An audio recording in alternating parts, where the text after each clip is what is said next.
There is also another son called Put, sometimes written Foot. An interesting detail concerns the origin of the name Put. In some ancient interpretations, this name would be linked to a word meaning border or landmark, referring to hunting peoples living in certain regions of Africa. In several historical traditions, Put is considered the ancestor of the ancient black peoples of Libya, as well as other African groups. Let us now address a subject that is often misunderstood, the famous curse of Ham. In reality, many people in antiquity misinterpreted the episode reported in the book of Genesis, chapter 9. The text recounts that after the flood, Noah planted a vineyard and eventually became drunk.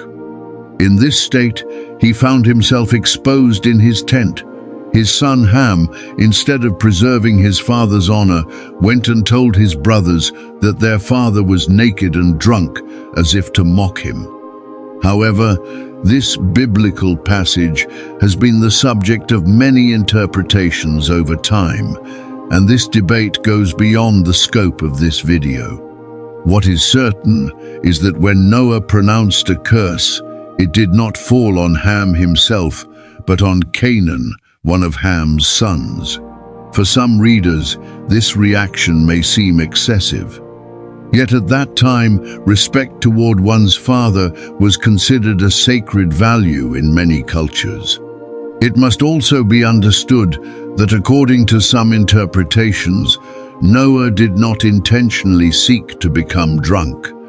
The cultivation of the vine was still new to humanity, and he may have discovered the effects of wine without knowing its power.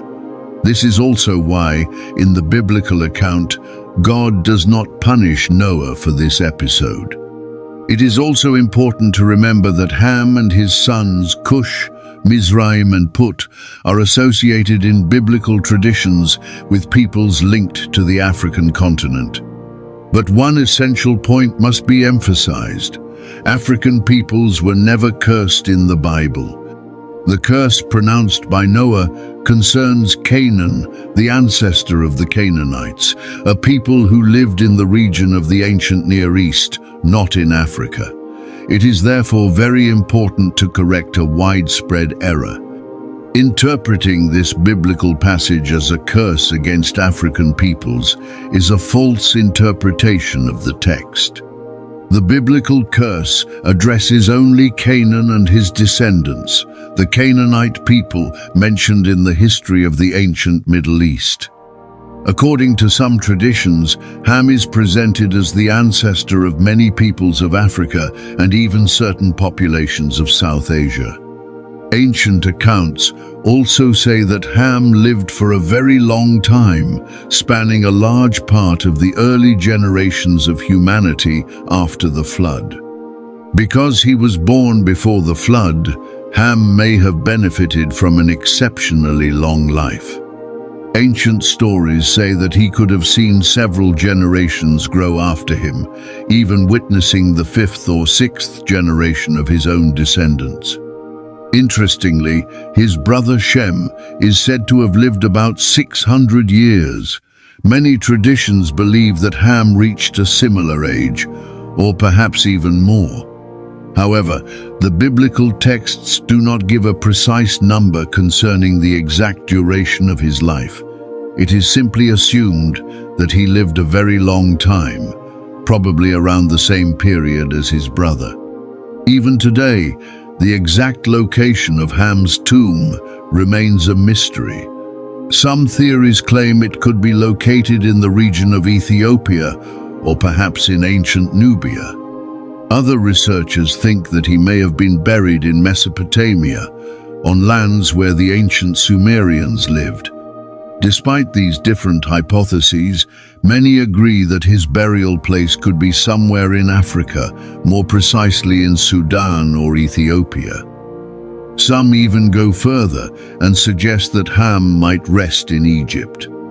This idea particularly intrigues historians because Egypt remains a land full of mysteries, where tombs and remains dating back 3,000 to 4,000 years are still being discovered today. Another ancient text called the Book of Jubilees provides more details about the end of Ham's life and about the history of the descendants of Noah.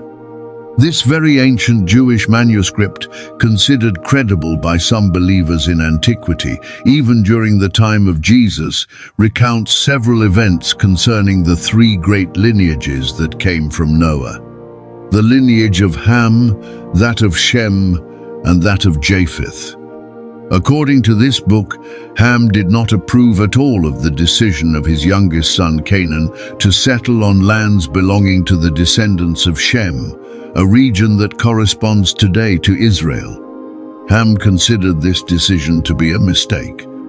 The text also says that Canaan's brothers, Cush and Mizraim, shared their father's view. They believed that Canaan should not have taken possession of those territories. They went to him to ask him to leave that region, because according to them, the lands destined for the descendants of Ham were mainly located on the African continent. But Canaan refused to obey.